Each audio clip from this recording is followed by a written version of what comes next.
everyone. Welcome to the Poultry Nutrition Blackbelt podcast. I'm Kelly Walmsley, your host, and I'm joined today by a good friend and colleague of mine, Jonathan Moon. Hey, Jonathan. Hey, how's everybody doing? Good. Yeah. Thanks for joining us today. So it's kind of funny. I know you've really admired this podcast, and you've I was excited to hear that there was a podcast. and for those of you who don't know, Jonathan and I work together at Mississippi State in the poultry science department, and we have for a number of years. And so we like to have a lot of fun here. And so when I talk about this podcast, he always jokes with me on it. And so I thought, well, I mean, hey, we've got to get you on, right, Jonathan? That's right. That's right. So, and I know you love poultry nutritionists. So, here's your opportunity to really, shout out to them all too. So Jonathan, you are an extension instructor in our department, and you've been in the position for about 1.5 years now, right? That's right. About 1.5 years. A little bit of background. You've kind of have an unconventional way, like many of us, I guess, too, that are in poultry, but to get to where you are today. So can you kind of give us Reader's Digest version of how you got to where you are today? Sure. I came through the department years ago, got a bachelor's, and went to work in the industry. I worked for about 5 years as a assistant hatchery manager. At that point, I made a lateral move and started servicing broilers, and did that for about 4 years, then had the opportunity to come back to Mississippi State. Came back, I managed the poultry research farm and 2 commercial broiler houses that we have. And of course, you got to work with me, so that was a lot of fun. Of course. Obviously, that was the main reason I came. I know it was.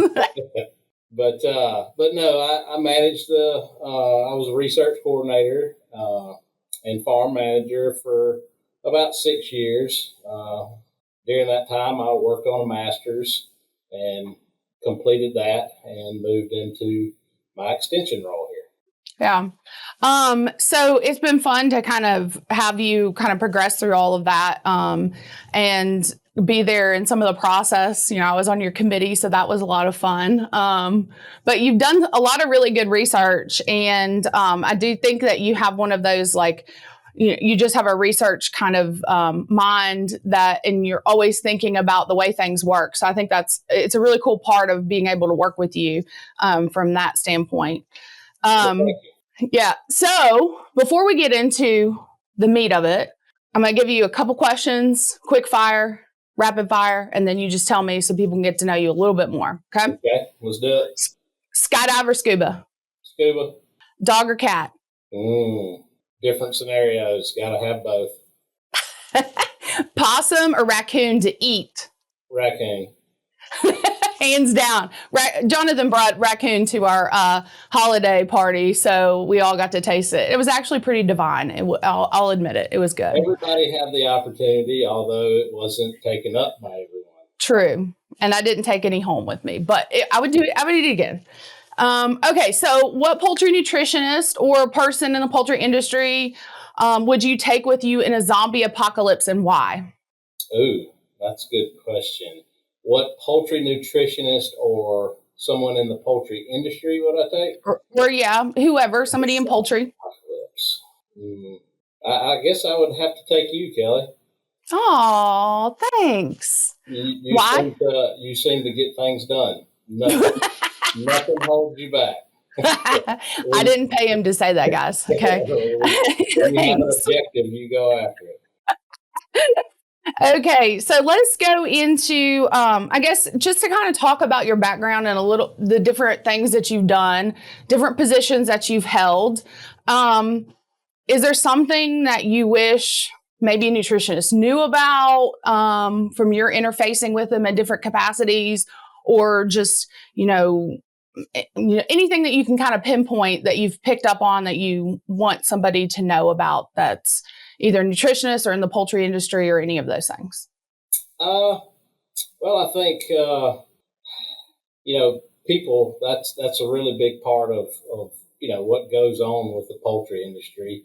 And from my background being in the field, I think there's maybe a lot to learn from listening to some of these folks that are either in the field or listening to growers, because they, I think with diet changes and things like that, there are some things that you can see in the field and different times of the year with different ingredients that, maybe listening to what the boots on the ground, so to speak, what they see and what they hear and what they experience, and maybe just good, clear communication between the two, maybe could help people in the field do things a little bit different. I think good communication and just kind of listening to everybody involved is something I think would be beneficial. Yeah, that's something that people talk about a lot. I think whenever you talk to, when I know that I have guest lectures coming in and, students, what's the biggest thing that you can tell me that I need to know? And, it always boils down to, hey, the poultry business is a people business and it's about communication. And I think you're right on, we all get into these different silos and, just hyper focused on doing certain tasks. And sometimes, we don't let in other people, or, we don't take the time to listen to other things that could be going on that could be really valuable information for both sides. Like you said, boots on the ground, or, whoever. So, kind of in going in with that, a lot of we have two commercial houses at our research farm that you've worked with for since you've been here, and now kind of going into this outreach and doing some more research in it, which your master's project thesis was in it, utilizing those houses too. And you've been on the management side largely. And so kind of thinking, you said, there might be some things that it would be good to know, because from what's going on, from what a nutritionist does, because we may change something up management wise to be able to grow birds better, or they're just seasons and changing up management. So you've got some research that's getting ready to come out at IPPE or IPSF this January in a couple weeks. And so it's on some of your management research. Can you tell us a little bit about that in a little bit of time? Sure, yeah.